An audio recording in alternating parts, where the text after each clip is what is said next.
Hey everyone, and welcome to a brand new deep dive. Today, we're really zoning in on something we all do every single day, our routines. The daily grind. Exactly. But we're not just looking at what we do, we're diving deep into how native English speakers actually talk about these daily rhythms, Okay, it's less about the vocabulary list and more about the real texture of the language. Precisely. Forget those stiff lists. Our mission today, and we're drawing from Textocol, specifically its sections on daily routines, is to get you comfortable with the real, lived-in language of everyday life. Yeah, equipping you with the phrases, those little nuances, the whole flow of conversation around your day. We want you to sound more natural, more confident when you talk about your day in English, because, well, when you think about it, being able to share and understand these daily details is just fundamental for connecting with people. Absolutely key. And hey, before we really jump in, if you're enjoying these deep dives and want more insights like this, please do subscribe to the channel. We'd really appreciate it. Definitely. Okay, so routines. It's interesting, isn't it? How describing your day is more than just listing actions. How so?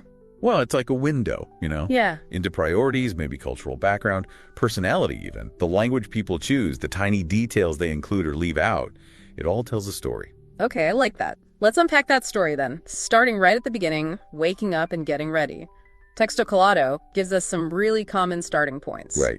The classic morning struggle, or maybe not so much of a struggle for some. Maybe. Okay, first one. I usually get up at 6:45 sharp. Now that word sharp, it's so small, but it says a lot, doesn't it? It really does. It implies precision, punctuality, not around 6.45 or about 6.45. Exactly. Why do you think someone emphasizes that precision? Well, it could suggest a pretty strict schedule. Maybe work starts early or they have a train to catch.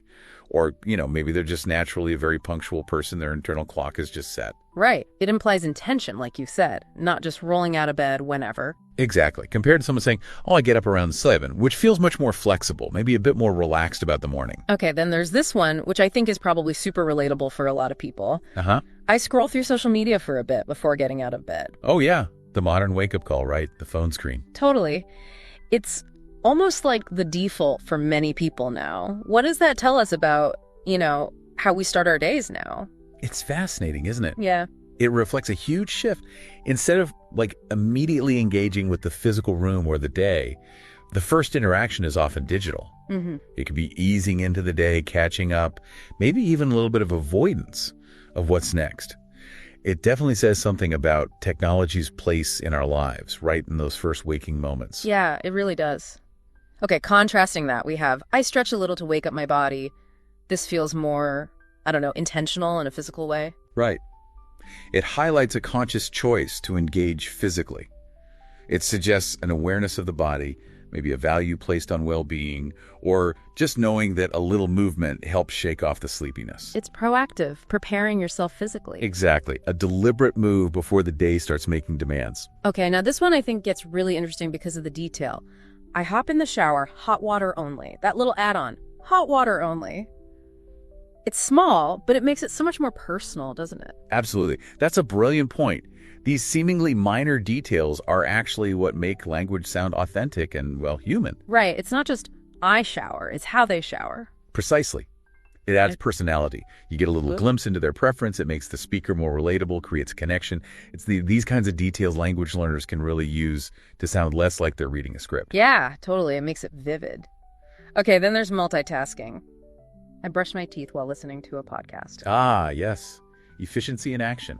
Right. Combining activities, trying to make the most of every minute, even when you're half asleep. What's that about? Our relationship with time. I think it reflects a big societal value placed on productivity and efficiency. Even solo activities get layered now. Entertainment, learning, news. It suggests a busy life where people are trying to weave everything together. Squeeze it all in. Yeah, basically. Then there's a bit of self-care. I do a quick skincare routine. Again, the word that jumps out is quick. It implies it's important, maybe, but it has to fit into a tight schedule. Exactly. Quick suggests that while skincare matters, it's maybe not a long, luxurious ritual for this person, probably because morning time is limited. It shows that balancing act between self-care and just getting out the door. It's still a routine, though, so it's consistent, even if brief. Right. Consistency is implied by routine. This next one is just smart planning. I pick out my clothes the night before, so I get dressed fast. Peak efficiency. Decision-making moved out of the precious morning minutes. Totally. What does that tell you about the person? Well, it points to someone who's organized, forward-thinking. They're actively trying to streamline their morning, reduce potential stress points, eliminate that what do I wear decision when you're still waking up. It's about wanting a smooth start. Makes sense. And then a classic for feeling in control. I make my bed to feel more organized. Such a simple thing, but people say it makes a real difference. There's definitely a psychological component there. It's often mentioned as like the first small win of the day. A win? How so? Well, it's an achievable task you complete right away. Gives you a little sense of accomplishment, sets a positive tone, contributes to feeling like you have some order in your environment, some control. It's a tangible, completed task right at the start. I can see that. Okay, and wrapping up the getting ready phase.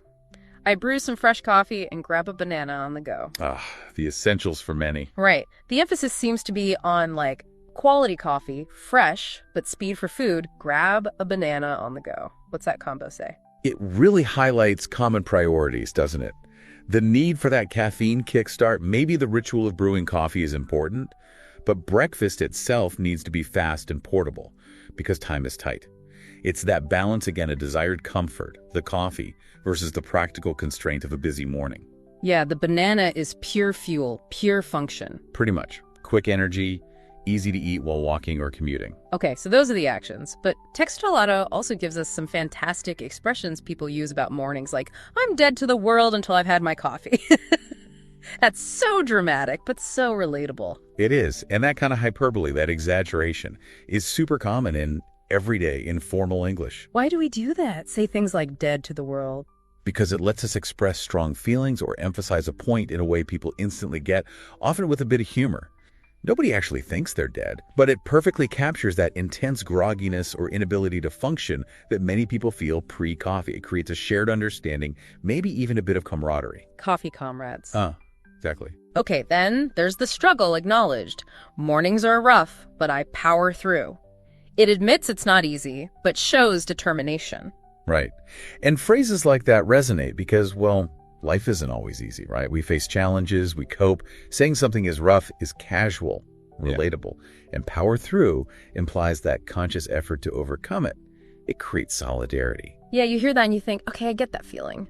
This one's interesting. I'm on autopilot before 8 a.m. That feeling of just going through the motions without really thinking. Why is autopilot such a good metaphor here? It's borrowed from aviation, obviously, and it works so well because it paints a picture of a system running automatically, no active control needed, which perfectly describes doing those routine morning tasks, showering, coffee, whatever, almost unconsciously because they're so ingrained. Habit in action. Right. Your body knows the drill even if your brain isn't fully online yet. Precisely. And for others, the opposite is true. I can't function without a solid breakfast. Really stressing the importance of that morning meal for energy, focus. Yes, and notice the word solid. It's not just, I need breakfast. What's the difference? Why solid? Solid adds emphasis on the type and quantity. It suggests something substantial, filling not just a piece of fruit or a quick bite. Function here implies operating effectively, mentally, and physically. So, I can't function without a solid breakfast. Means they need a proper, substantial meal to really get going. A light snack just won't cut it.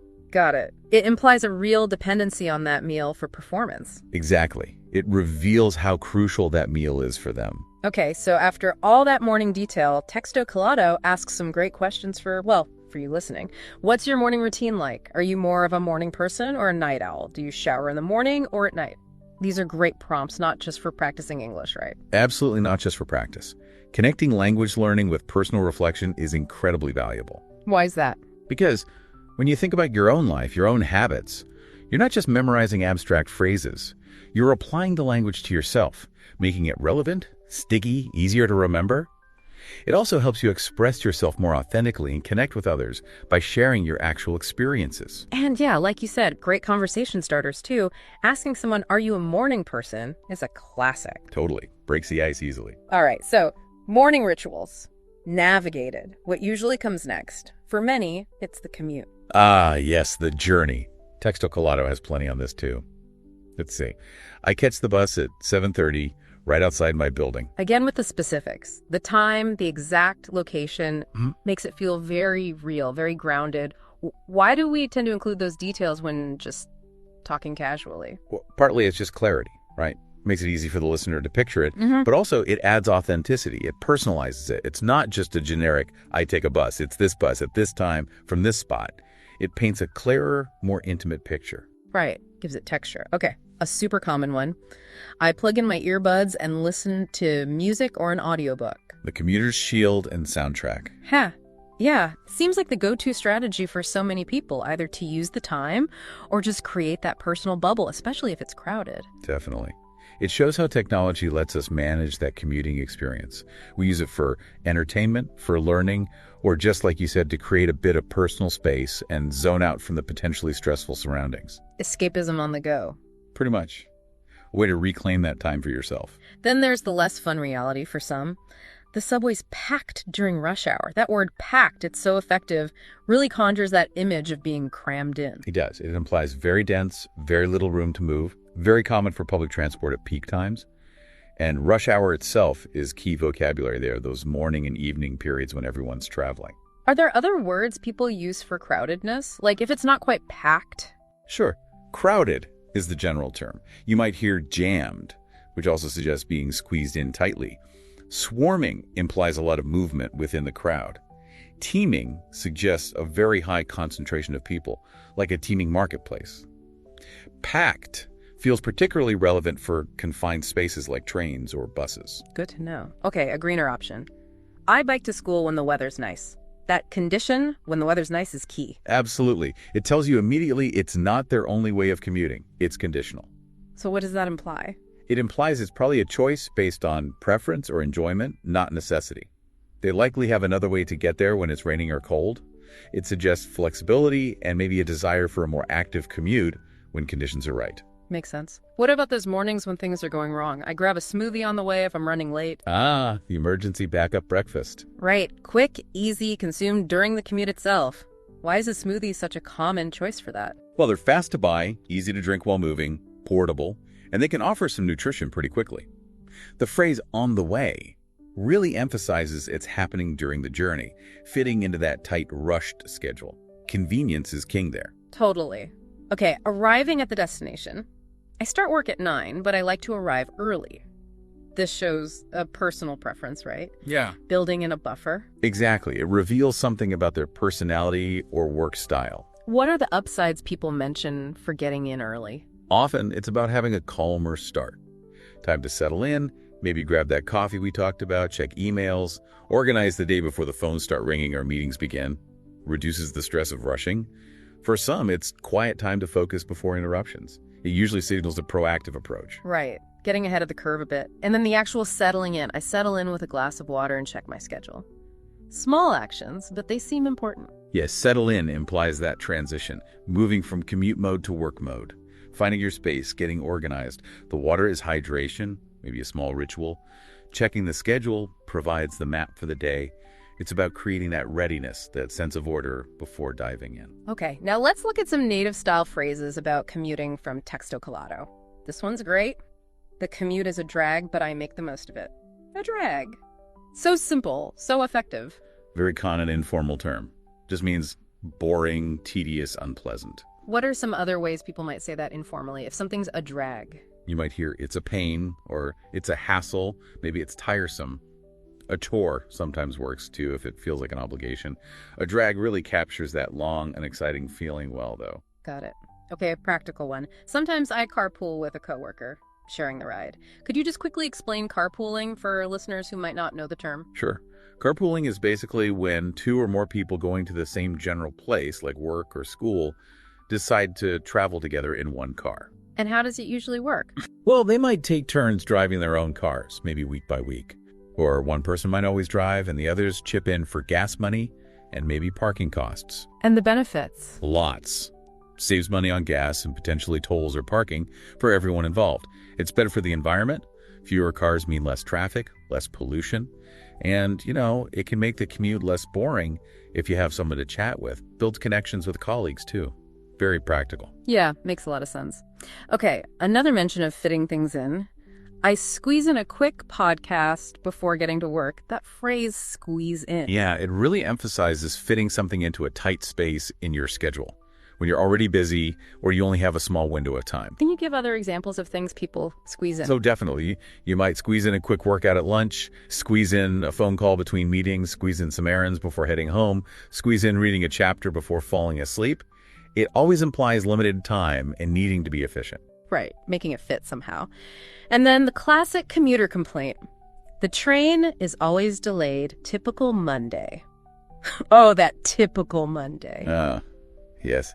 That adds that layer of resigned humor, doesn't it? Like, of course it's delayed. It's Monday. Why do we do that? Add typical Monday or typical Friday. It plays on shared stereotypes about days of the week. Monday is often seen as difficult, the start of the work week. Maybe things go wrong. Friday might be associated with relief or looking forward to the weekend. These typical phrases create a sense of shared experience, a way to bond over common annoyances like train delays or common feelings. It's like a little inside joke we all share. Right, acknowledging the collective sigh. So again, Textocol prompts reflection. How do you usually get to school or work? Do you like listening to anything during your commute? What time do you normally start your day? Really pushing you, the listener, to connect this language to your life. And that active engagement is so crucial. Answering these questions, even just in your head, forces you to use the language. Not just passively receive it.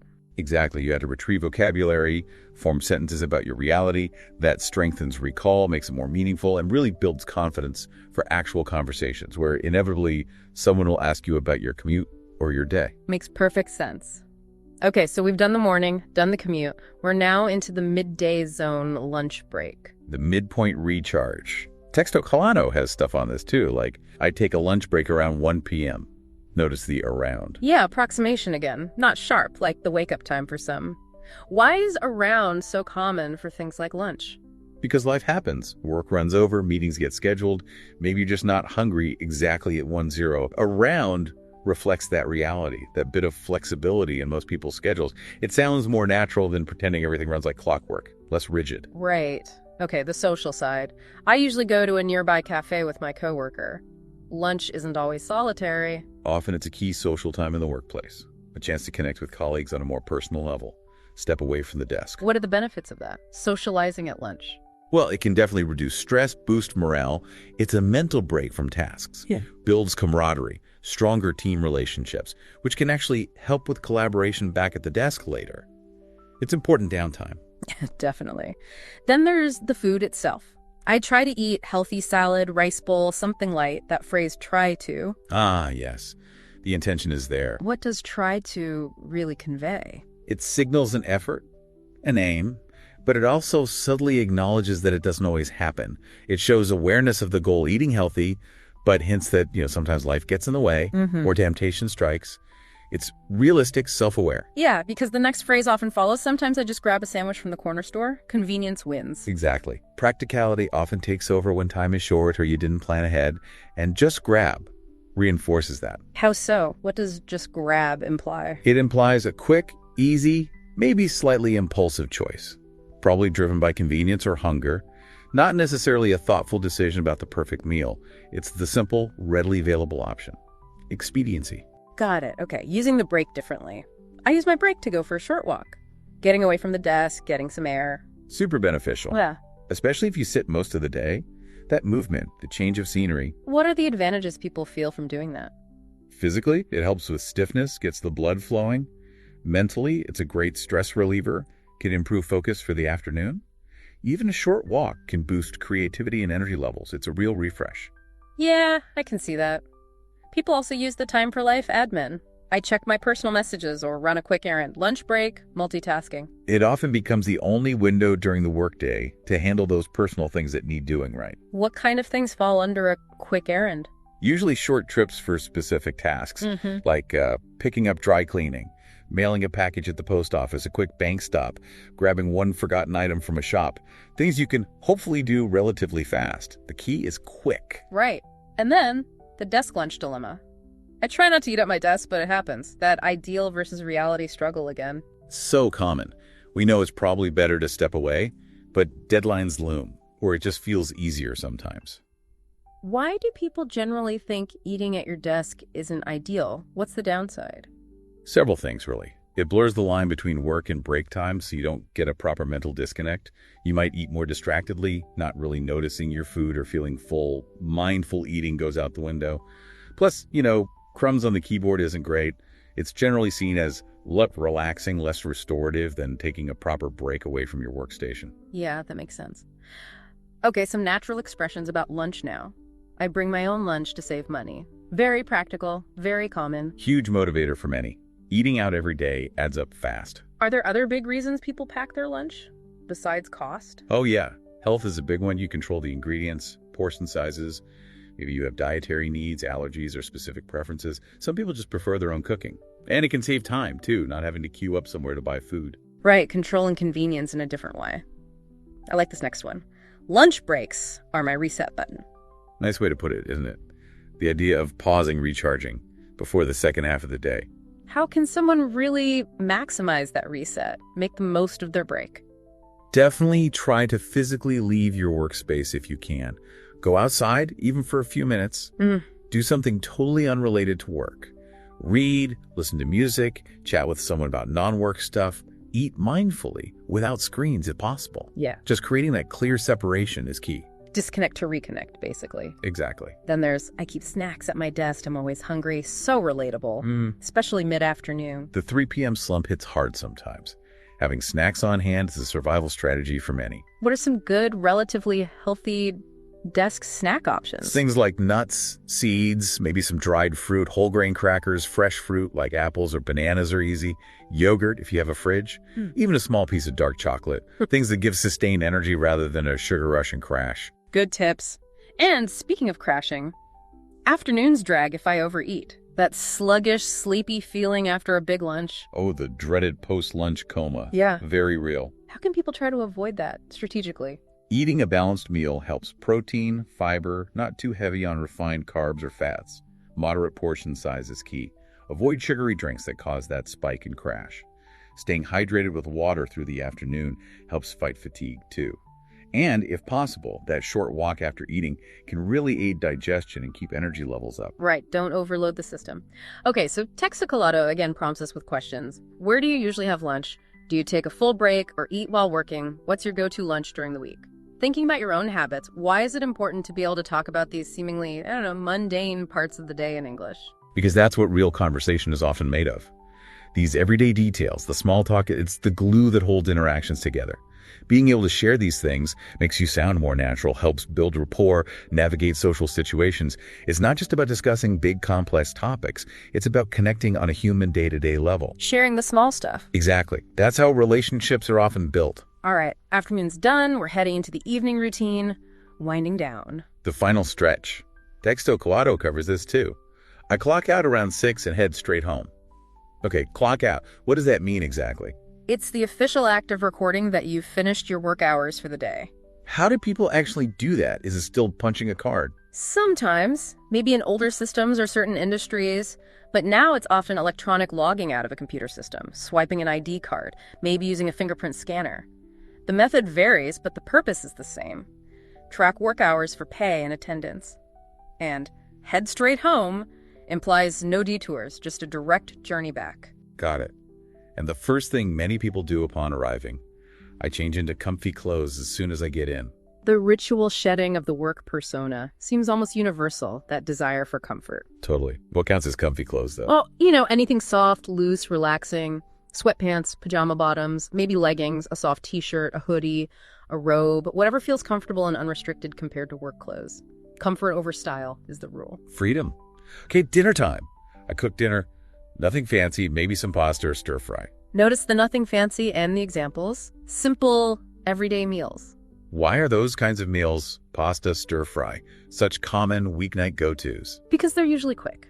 After a long day, people often want something satisfying, but not too complicated or time-consuming. Pasta and stir fries fit the bill, relatively few ingredients, straightforward cooking. Nothing fancy manages expectations. It's about sustenance and ease on a regular Tuesday night. Practicality rules again. Okay, leisure time. I catch up on a show or do a little reading. Popular ways to unwind, definitely. Seems like screen time or book time are big relaxation methods.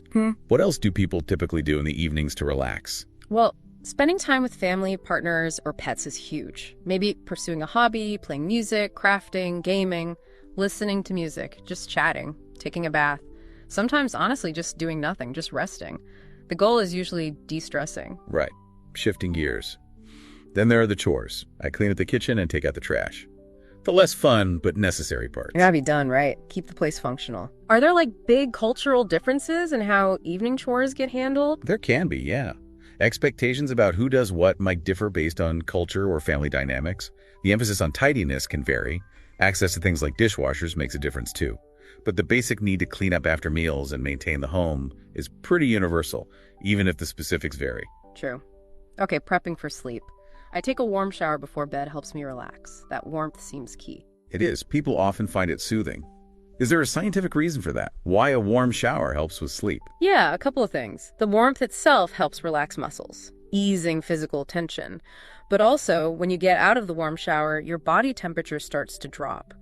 That cooling process actually mimics the natural temperature drop that happens as you fall asleep, so it can signal to your brain that it's bedtime. Oh, interesting. So it's the cooling down afterwards that helps trigger sleepiness. That's a big part of it, yeah. Gentle and effective. Cool. Okay, more bedtime rituals. I like to journal or plan my next day before sleeping. These seem like slightly different goals, one looking back, one looking forward. Exactly. What are the benefits people get from those? Journaling versus planning. Journaling can be great for processing the day's events, getting thoughts or worries out of your head onto paper, reducing that mental chatter before sleep. It can bring a sense of closure.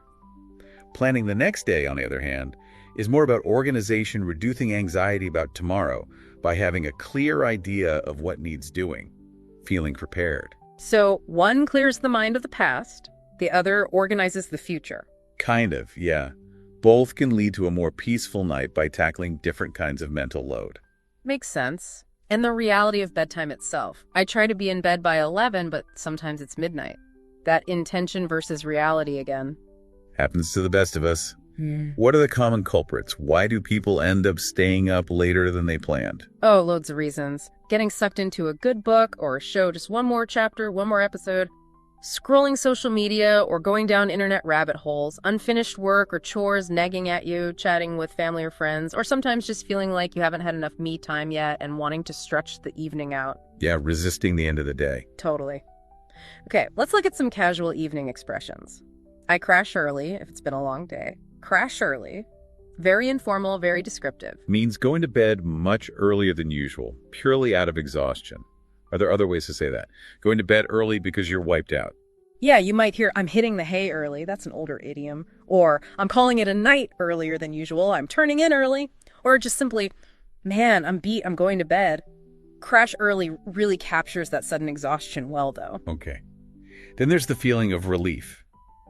Evenings are when I finally get to slow down, highlighting that contrast with the daytime pace. Yeah, that shift is so important, isn't it? Why do we need that period of slowing down? It's crucial for well-being. It lets our bodies and minds transition from being on active, maybe stressed, to a state of rest and recovery. It's how we recharge from the day's demands. Without that downtime, stress builds up, sleep suffers, you head towards burnout. It's essential for balance. Right, letting the system cool down. Okay, another common activity. I zone out in front of the TV for a bit. Zone out, what does that really mean? It implies a passive kind of relaxation. You're not actively engaged or concentrating hard. You're kind of letting your mind drift, maybe just vaguely following something undemanding like a familiar show. Switching the brain off, essentially. Is there any downside to relying on zoning out too much for relaxation? Well, while it can feel like a break, it's very passive. It might not actually address underlying stress or provide genuine mental rest in the way that, say, a hobby or talking with someone might. If it becomes the only way someone unwinds, it might displace more active or restorative forms of relaxation. So yeah, maybe moderation is good. Okay. And a final step for many. I do my skincare and call it a night. We talked about skincare, but call it a night. That's another common idiom. Yep. Means deciding to stop your activities of the day and go to bed. Where does that phrase come from? Any idea? It's thought to originate from way back when activities naturally ended when it got dark because, well, there wasn't much artificial light, so you'd literally call it a night because night had fallen. Now it just means deciding it's time to wrap things up and head to bed, whatever the actual time. Ah, makes sense. Okay, so Textocol asks, what helps you unwind in the evening? Do you usually cook or order food? Do you have a nighttime routine? Again, pushing us to connect the language to our own lives. Right. And thinking about how you'd answer those questions in English really helps build those conversational muscles, doesn't it? Absolutely. It gives you the specific vocabulary and sentence patterns you need for talking about your evening. Makes it personal, relevant, and much easier to use confidently when you're actually chatting with someone. It moves the language from the page into your actual life. Okay, we've made it through the typical day. Finally, let's talk about personal time, hobbies, and the glorious weekends. The time we reclaim for ourselves. Textocol has crazes for this too. Like, I love working out in the evenings, it clears my head. Connecting exercise and mental state. Yeah, a lot of people use exercise for stress relief. Are there certain types of workouts people find especially good for clearing the head? It really varies. Some find rhythmic cardio like running or swimming almost meditative. Others prefer yoga or tai chi for the focus on breath and mindfulness. Some find lifting weights empowering. Even just a brisk walk outside can do wonders for cutting through mental fog.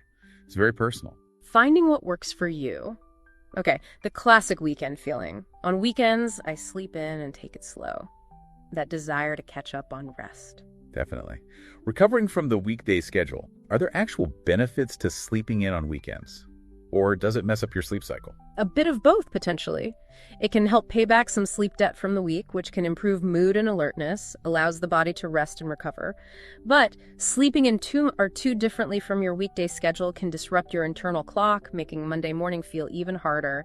So maybe a little extra sleep, but not drastically different, is the ideal. Moderation again. Okay. Social life often ramps up on weekends. I like to visit my family or meet friends for brunch. Very common weekend activities. Brunch is practically a weekend institution in some places. Why are these social connections seen as so important for happiness? Humans are social creatures. Connecting with others gives us a sense of belonging, support, purpose. It combats loneliness, boosts mental health, can even be good for physical health. Sharing experiences, laughing, talking with people we care about just generally makes life richer and reduces stress. Yeah, crucial for well-being. But weekends aren't all fun and games. I do grocery shopping and clean the apartment on Sundays. Chores still need doing. The reality check. Why do so many people seem to dedicate Sunday specifically to these tasks? Often it's about preparation for the week ahead. Getting the shopping done means you have food for weekday meals. Cleaning means you start the week in a tidy space. It creates a sense of order, reduces weekday stress, and kind of resets things before Monday hits. Frees up Saturday for more enjoyable things, maybe. Sunday reset, got it. Yeah. Weekends are also prime time for more adventurous stuff. I sometimes go hiking or take a day trip, getting out and exploring. Using that free time for new experiences. What are the benefits of doing things like that? Hiking, day trips. Lots. Yeah. Physical activity, fresh air, time in nature, all great for stress reduction and mood. Seeing new places, having different experiences broadens your horizons. Can be really stimulating, breaks the routine, creates memories. It's about enrichment and enjoyment. Yeah, breaking out of the everyday. And related to the Sunday chores, I catch up on chores and do some meal prepping, using the weekend for future efficiency. Meal prepping seems huge now. What are the main advantages people find? Time saving is probably the biggest one. Cook once, have meals ready for several busy weekdays. Saves decision fatigue each night. It can also lead to healthier eating because you've planned and prepared balanced meals rather than grabbing whatever's fastest when you're tired and hungry. And it usually saves money compared to eating out or getting takeaways frequently. Organization pays off during the week. Definitely. Okay, now for some key expressions about weekends. Weekends are sacred for me. Really emphasizing their importance. Yeah, sacred is strong language. Why do people feel so strongly? Why sacred? Because it represents that protected time away from work demands. Time for rest, family, friends, hobbies, things that might get squeezed out during the week. It's seen as essential for recharging, maintaining balance, avoiding burnout. Sacred highlights just how vital and non-negotiable that time feels to them. Protecting their downtime. Makes sense. Then there's, I like to keep my Saturdays open. Valuing flexibility, not overscheduling. Right. Resisting the urge to pack the weekend too full. What's the benefit of having that unscheduled time? It allows for spontaneity. You can decide what to do based on your energy levels or mood that day. It reduces the stress of rushing from one planned activity to another, creates space for unexpected invitations, or just relaxing without feeling guilty. That unstructured time can be incredibly restorative. Room to breathe, which leads perfectly to the next one. I finally have time to breathe. Such a simple phrase, but it says so much. It really does. What does that feeling tell us about the pace of life generally? It suggests that the weekdays often feel pressured, rushed, maybe overwhelming, that feeling of constantly being on. The weekend represents the release of that pressure, the chance to slow down, catch up with yourself. It implies that time to breathe isn't always readily available during the normal routine. Common modern life, really. I think so. And related to the Sunday chores is, I use Sundays to reset for the week, viewing Sunday as preparation time again. What kind of reset activities do people do on Sundays, besides the cleaning and shopping? Could be meal prepping, like we said, planning the week's schedule, looking at calendars, catching up on laundry, maybe some quiet time reading, meditating, journaling, tidying up workspaces, just generally getting mentally and physically organized to face Monday feeling more prepared and less chaotic. Setting yourself up for success, basically. Yeah, trying to. Okay, final set of reflection questions from Textocol. What do your weekends usually look like? Any hobbies you enjoy in your free time? Do you prefer going out or staying in? Getting personal about leisure time, why is it useful to be able to talk about hobbies and preferences in English? Because that's often where connections happen. Sharing hobbies and preferences reveals your personality, your passions. It's how you find common ground with people. Talking about what you genuinely enjoy makes conversations more engaging, more authentic. It's about expressing who you are beyond just your daily tasks. Showing your personality through your free time choices. Exactly. Makes interactions much richer. So, wow, we've really covered a lot of ground there. We've gone through an entire typical day and the weekend, looking at how native English speakers talk about it, all based on Textocol. From waking up, the commute, lunch, evening, winding down, weekends. It's been quite the journey through the day. And I think the big takeaway is how much nuance there is. It's not just what you say, but how you say it. Those little details, the specific word choices, the idioms. Exactly. Things like sharp versus around, a drag, crash early, zone out, sacred weekends. These are the things that make your English sound less like a textbook and more like, well, real life. More fluent, more natural. Absolutely. And understanding these nuances helps you connect better with native speakers too, because you understand the subtext, the feeling behind the words. So the real encouragement for everyone listening is to take these phrases and expressions we've talked about and really think about how they relate to your own life. Notice them when you hear English being spoken. And, try using them yourself. Start incorporating them. That active use is key. It's how they become part of your English. Really does build confidence over time. Which leads to a really interesting final thought, maybe something for you to chew on after this. Okay. Considering all these different ways we talk about our daily lives, all the cultural variations and personal habits, what do you think are some universal human experiences that kind of weave through all our routines, no matter where we live or what language we speak? Ooh, that's a deep one to end on. What connects us all in the rhythm of our days? Something to ponder. That was fantastic. Thank you so much for walking us through all of that. Really insightful. My pleasure entirely. It's always fascinating digging into the language of everyday life. And a huge thank you to all of you listening, especially if you stuck with us all the way through this deep dive. We really appreciate you spending your time learning with us. We do indeed. And one last time, if you found this helpful, if you want more explorations of English like this, please do make sure you subscribe to the channel. English Easy here. You won't miss out on our future deep dives. Yeah, definitely subscribe. Thanks, everyone. Hey, you. Welcome to the deep dive. Great to be diving in again. Yeah, absolutely. And hey, if you're finding these explorations into English helpful, please take just a quick moment to subscribe to the channel English Easy here. We really do appreciate you joining us. It makes a big difference. It really does. No. So today we're diving deep into this fantastic resource someone shared with us.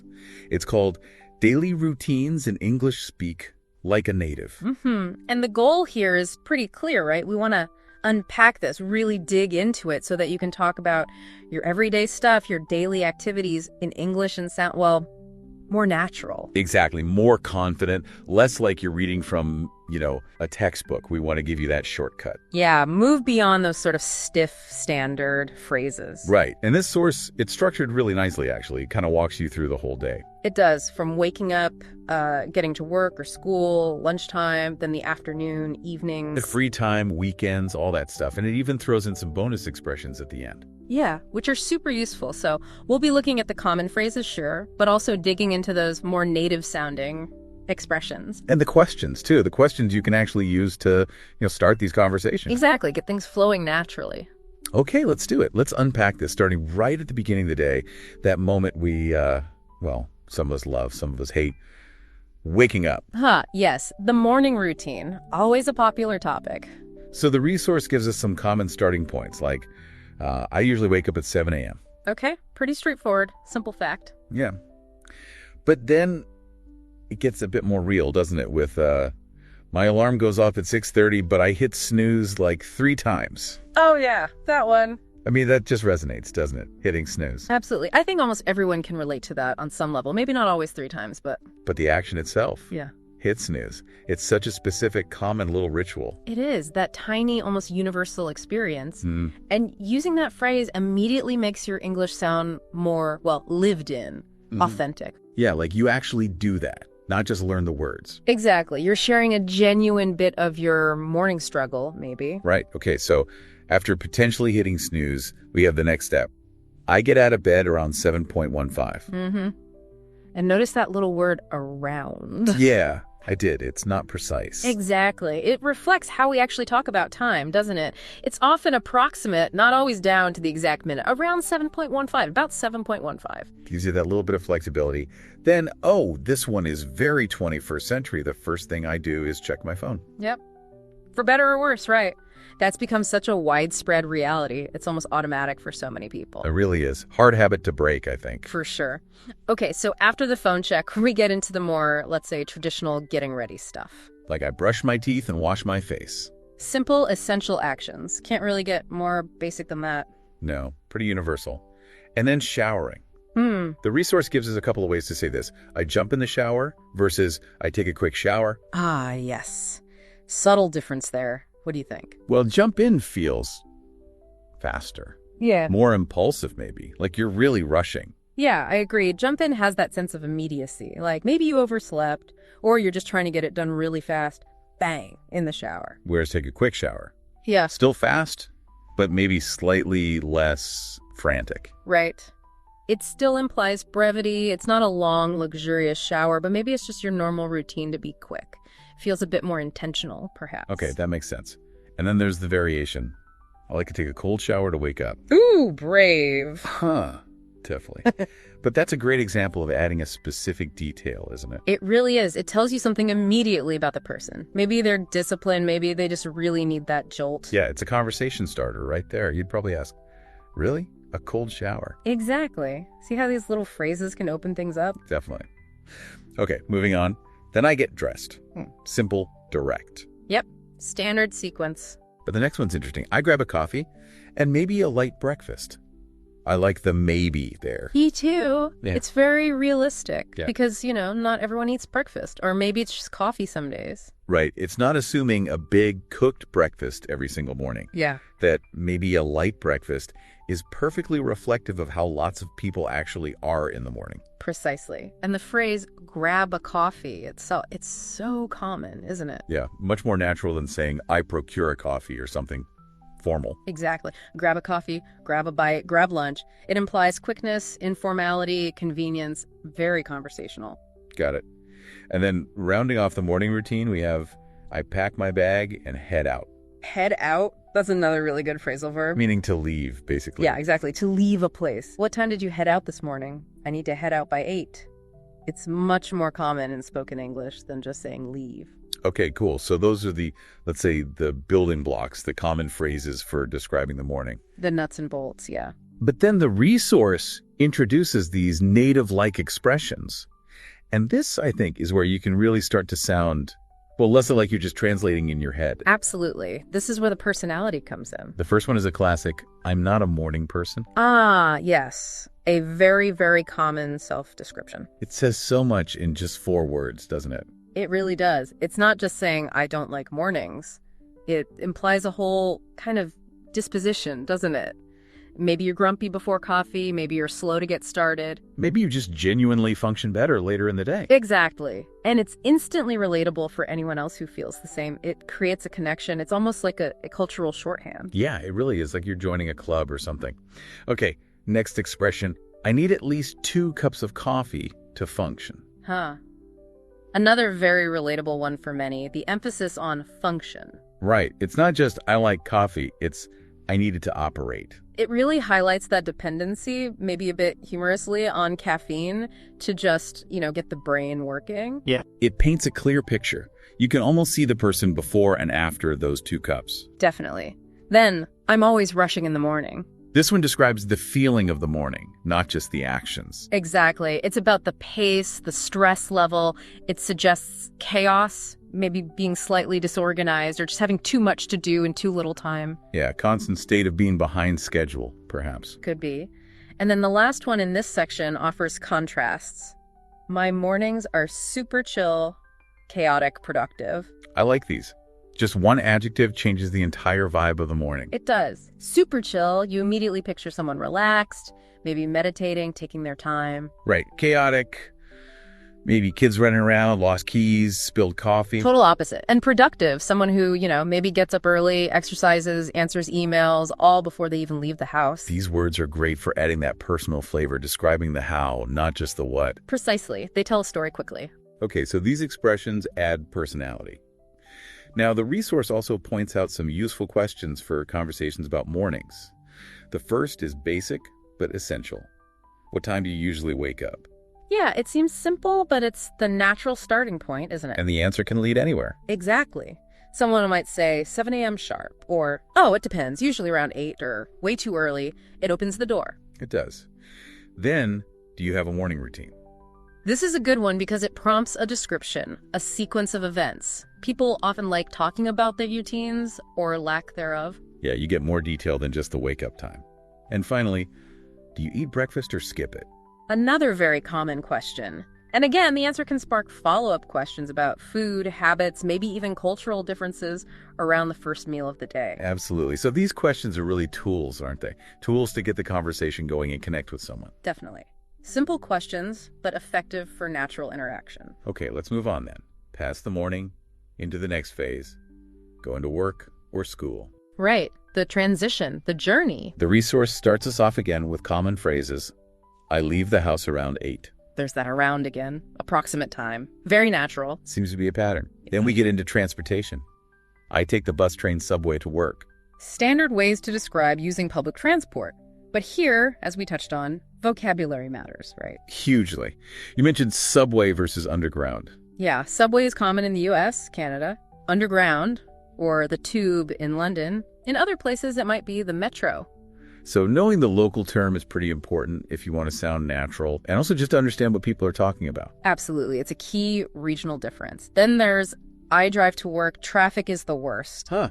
I like the little editorial comment tagged on the end there. See, too. Traffic is the worst. It's not just stating a fact, I drive. It's adding that shared frustration, that opinion, makes it much more engaging. Connects with anyone who's ever sat in traffic, turns it into a shared groan. Exactly. Then, my commute takes about 30 minutes. That word commute. Yeah, that's a core vocabulary word for this topic, isn't it? Your regular journey to work or school. Essential word. And takes about, again, approximate duration. Traffic can vary, right? Oh, definitely. Some days 30 minutes, some days an hour. Precisely. Okay, then the arrival. I get to the office around 9. Around 9. There it is again. That useful vagueness. See? It's everywhere. And then reflecting modern work life.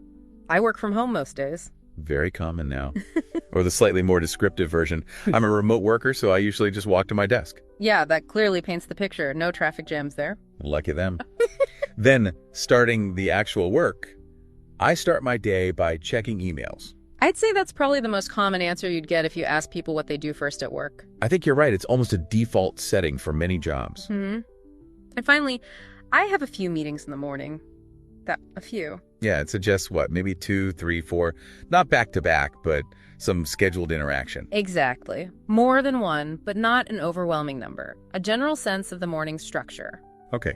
So those are the basics. Now for the native-like expressions for work or school travel and starting the day. First up, I clock in at 9 and clock out at 5. Right. Clock in, clock out. This is specific language, usually for jobs where your hours are formally tracked. Like punching a time clock, maybe physically or digitally. Exactly. It refers to that specific action of recording your start and end times, very common in certain industries. Good to know. Then, an expression of pure feeling. The commute is a nightmare. Oh, that's a strong one. Really vivid. Much stronger than just the commute is bad. Absolutely. Nightmare conveys extreme difficulty, stress, unpleasantness. It really emphasizes how awful the journey is. You immediately understand the speaker's pain. Yeah, you feel their pain. Then, a bit lighter, I grab a coffee on the way. Similar to the morning routine one, that quick, convenient coffee stop during the journey. Part of the commute ritual for some people. Definitely. A little pick-me-up before facing the day. And finally, I usually work straight through the morning. What does that imply exactly? Straight through. It means working continuously without taking any significant breaks from when you start until lunchtime. Focused work. Okay, so heads down, getting stuff done. Pretty much, yeah. A solid block of work time. Got it. Now, conversational questions for this part of the day. How do you get to work? Great open-ended question. Doesn't assume driving, doesn't assume public transport. Lets the person tell you their specific situation. And it can lead to interesting comparisons, maybe discussions about cost or environmental impact too. For sure. And if they mention a commute, the natural follow-up is, how long is your commute? Shows interest, keeps the conversation flowing about their daily reality. Exactly. And then focusing on the work itself. What's the first thing you do when you start work? This one can reveal quite a bit, can't it? About work styles, priorities. Definitely. Do they plan? Do they dive into emails? Do they socialize first? It tells you about their approach to the workday. Yeah, interesting insights. Okay, midday approaches. Let's talk lunchtime in the afternoon. Fueling up and pushing through. Common phrases first. I take my lunch break at noon. Or 1 p.m. or whenever. Pretty standard way to state the time. Then the logistics. Sometimes I bring food from home, sometimes I eat out. This covers the two main options, right? Packed lunch or buying lunch. The sometimes structure shows that flexibility. Yeah, acknowledges that it's not always the same every day. And the social aspect. I usually eat with my coworkers. Important detail. Tells you if lunchtime is a social time or solo time for them. Then the dreaded feeling. After lunch, I feel a little sleepy. Ah, the post-lunch dip, that afternoon slump. So common. It really is. That biological need for a nap around 2 p.m. Exactly. And related to that is the next phrase. I try to stay productive in the afternoon. That word try is doing a lot of work there. Isn't it just? It implies it's a challenge. It acknowledges that dip in energy and the effort required to overcome it. It's an honest statement for many of us. Then a specific event. I have a team meeting at 3 p.m. Just an example of how the afternoon might be structured with scheduled activities. And wrapping up the workday, I finish up my tasks before 5. That phrasal verb, finish up. Yeah, it means to complete everything. Bring it all to a conclusion. Finish up this report. Finish up your emails. Very useful. Suggests completion before heading home. Right. Getting everything squared away. Okay. Native-like expressions for lunchtime. I grab a quick bite. Similar to grab a coffee. Quick, informal meal, maybe eating at your desk or just something fast from a cafe, not a long, leisurely lunch. Implies being busy, perhaps? Could be, yeah. Or just not wanting a heavy meal, which leads to another phrase later. But first, I'm starving by noon. Very emphatic. Much stronger than just, I'm hungry. Definitely. Starving expresses extreme hunger. Very relatable if you had a light breakfast or worked hard all morning. Paints a vivid picture of anticipation for lunch. Then, the perception of time. Lunch breaks go by so fast. Oh, universally true, isn't it? Doesn't matter if it's 30 minutes or an hour, it always feels like it evaporates. It really does. Blink and it's over. Back to work. Exactly. And then, related to the sleepy feeling, I try to avoid heavy meals during the day. Ah, so this explains why someone might just grab a quick bite. Precisely. It's a conscious choice linked to wanting to stay alert and avoid that afternoon slump. Shows awareness of food's effect on energy. Makes sense. Okay, questions about lunch. What do you usually eat for lunch? Simple, direct, gets you talking about food preferences, maybe favorite lunch spots. Always a good topic. Then, do you take a full hour for lunch? This explores the time aspect. Company culture, personal choice, it varies hugely. Some people work through lunch, others take a proper break. Reveals a bit about their work environment or habits, and do you eat alone or with others? Gets into the social dynamic again. Is lunch a time for quiet reflection or for socializing? Good questions to understand that middle part of the day. Okay, the workday is done. Let's move into the evening. After work routines. Winding down, shifting gears. Common phrases start with leaving work. I leave work around 5 or 6. Typical end of workday window. That around gives the usual flexibility. And the arrival home, I get home by 6.3. That word by. Yeah, by means no later than. So maybe 6.15, maybe 6.25, but definitely home before 6.3. Sets a sort of deadline. Okay, then the initial relaxation phase. I like to relax for a bit, maybe watch TV or scroll on my phone. For a bit. That short period of decompression right after getting home. And the examples, TV, phone scrolling, very common ways to just switch off mentally for a little while. Scrolling my phone is such a modern reality, isn't it? Just zoning out with social media or news. Absolutely. Then dinner time approaches. I make dinner around 7. Approximate time for the evening meal in many places. But reality check. Sometimes I order food or eat leftovers. Crucial addition, because nobody cooks a gourmet meal every single night, right? Takeaways, leftovers are part of the routine too. Definitely acknowledges the reality of busy lives or just not feeling like cooking. Exactly. After dinner, I clean up and maybe do some laundry. Those essential household chores that often happen in the evening. Cleanup usually refers to washing dishes, clearing the table. Yep. And laundry, another common evening task. Then, preparing for the end of the day, I take a shower and get ready for bed. Clear sequence signaling bedtime is approaching. Getting comfortable, hygiene routine. And the final step, I usually go to bed around 10 or 11. Again, a typical range for bedtime, allowing for variation. Okay, native-like expressions for the evening. I wind down by watching a show. That phrase, wind down. It's a great one. It means to relax gradually, reduce stress, prepare for sleep. It suggests a deliberate process of calming down. More active than just relax, maybe. I think so, yeah. It implies transitioning from a busy state to a restful one. Watching a show is just one example of how someone might wind down, reading, listening to music. Okay, then there's, I just veg out in the evening. The source defines this as relax and do nothing. Yeah, veg out, pronounced devgio, is very informal, comes from vegetate. It implies really passive relaxation, maybe lying on the sofa, not engaging your brain much at all, total zoning out. Sounds appealing sometimes. Doesn't it? Yeah. Then evenings are my me time. This highlights the value placed on evenings. Exactly. It frames the evening as personal time, protected time, away from work demands or maybe even family demands, to focus on yourself. A time for recharging in your own way. Yeah. And lastly, the very practical. I'm too tired to cook, so I just microwave something. Huh. So honest. It perfectly captures that feeling of exhaustion at the end of the day when proper cooking feels impossible. The microwave becomes the solution. Relatable for sure. Okay, conversational questions for evenings.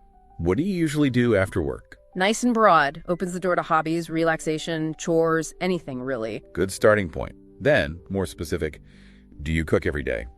Focuses on that common evening activity, leads to talk about food, cooking habits, maybe favorite quick meals. And finally, what time do you go to bed? Simple question about sleep schedules might lead to talk about being a night owl or an early bird. Okay, great. Now, beyond the typical workday weeknight structures, let's talk free time, hobbies, and the glorious weekends. Yes, the fun part. Common phrases include examples of activities.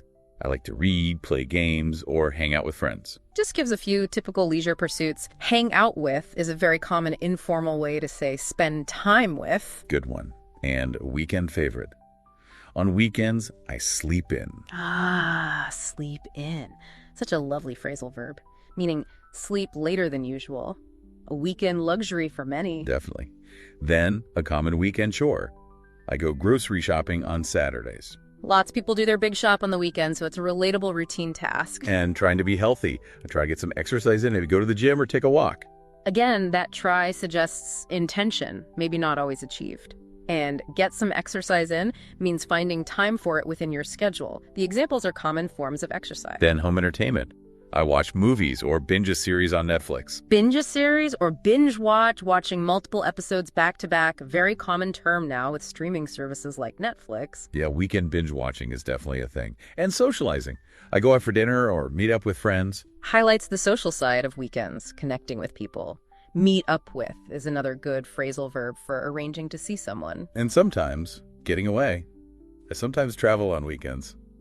Indicates short trips, maybe visiting family, a city break, something less frequent but still part of the weekend possibilities for some. Okay. Native-like expressions for free time. I like to unwind with a good book. There's unwind again. Yes, similar to wind down, relaxing, de-stressing. Reading is a classic way to unwind. Then, summarizing the purpose of weekends. Weekends are for recharging. Perfectly puts it. Rest, recovery, getting energy back for the week ahead. Captures that feeling of renewal. Nice phrase. Then, describing a personality type. I am a homebody on the weekends. The source explains this means preferring to stay home. Exactly. A homebody is someone who enjoys the comforts of home, doesn't feel the need to go out much, perfectly normal preference. Good way to describe that preference concisely. And Saturdays are my chill days. Chill, meaning relaxed, laid back, easygoing. So Saturdays are for taking it easy, no pressure, no rush. Nice vibe. Okay, questions for free time and weekends. What do you usually do in your free time? Very open. Invites talk about any hobbies or interests, not just on weekends. Good general starter. Then, the classic dichotomy. Do you prefer staying in or going out? Gets to the heart of someone's social preferences for leisure time. Are they more introverted or extroverted when relaxing? Homebody or social butterfly? Reveals quite a bit. And specifically about weekends. How do you spend your weekends? Encourages a description of their typical weekend pattern chores, relaxing, socializing, etc. Okay, that covers the main parts of the day and week. But the resource has a bonus section, which looks really useful. Natural transitions and expressions. Yes, these are like the glue that holds your descriptions together, linking phrases. Things like after that, then, later on, in the evening, before I go to bed. And also time frame ones. On weekdays, on the weekends. These are absolutely crucial for making your story of the day flow logically. Yeah, without them, it can sound really choppy, like just a list of sentences. These create the narrative thread. Exactly. They guide the listener smoothly from one part of the day to the next, essential for sounding coherent. Totally agree. And then give some more advanced expressions, kind of summarizing your state, like, my schedule is packed. A very common idiom meaning you're extremely busy, your time is completely full. Like there's no room left in your diary. Pretty much. And an even stronger way to say that is, I barely have time to breathe. Wow, that's intense. It is. It's hyperbole, obviously, but it really emphasizes feeling overwhelmed and incredibly busy. Non-stop pressure. Definitely paints a picture of stress. Then describing sleep patterns. I'm a night owl. A great idiom. Means you prefer staying up late and are often more productive or alert at night. The opposite of an early bird. Good one to know. And finally, I'm always on the go. This describes a lifestyle, really. Someone who is constantly busy, moving from one activity or place to another. Very active, maybe rarely sits still. Right. Suggests a very dynamic, maybe even hectic life. Exactly. These advanced phrases add a lot of color and emphasis when used appropriately. They really do. And then, the resource finishes with a practice activity. It strongly encourages you, the listener, to actually say your routine out loud. Yes. Using these phrases, it even gives an example, stringing them together. I usually wake up around 7, I check my phone, then get up and take a quick shower, and so. I brush my teeth, get dressed, and grab a cup of coffee. I leave the house by 8:14 and drive to work. My commute is about 25 minutes. At work, I start with emails. It flows nicely. It does, and that active practice, actually speaking it, is absolutely the most important step. You can read lists forever, but until you use the language. It doesn't stick. It doesn't become natural. You have to get your mouth around the words, hear yourself saying them. Exactly. That's how you build fluency and confidence. Yeah. Making those phrases part of your active English. Absolutely. Wow, we've covered a lot of ground there. From the alarm clock buzzing. Right, to relaxing on the weekend. We've looked at so many common phrases, those really useful native-like expressions, the idioms. And those all-important questions to keep conversations going. And honestly, getting comfortable talking about your daily life, your routine, it's such a fundamental part of using English in a real-world way. It really is. It's everyday conversation. Mastering these phrases is a huge step towards sounding more natural and feeling more confident. It lets you share a bit of yourself, connect with people on a normal human level, moving beyond just, survival English. Well put. It allows you to express the texture of your day, the feelings, the little details, not just the basic facts. So yeah, really encourage you to review these, pick a few new ones, and actually try them out. Definitely. Don't be afraid to experiment. That's how you learn. Well, thanks so much for joining us for this deep dive into the language of daily routines. We really hope you found it valuable. Hope you feel better equipped now to chat about your day like a native speaker, or at least, closer to it. Yeah. And if you did enjoy this, if you found it helpful, and you're keen for more explorations like this, please do take that moment to subscribe to the channel. We love doing these deep dives and sharing what we find. Your support helps us keep doing it. Absolutely. So it's been a pleasure digging into this today. Likewise. Just remember, practice is everything. Start using these expressions today if you can. Good advice. And maybe on that note, here's a little something for you to think about. Which specific new phrase or expression from everything we talked about today, which one are you going to consciously try to use next time you describe your day in English? Ooh, good challenge. Pick just one to start with. Yeah, pick one, make it your mission to use it, see how it feels. Okay, until our next deep dive together, take care. Stay curious.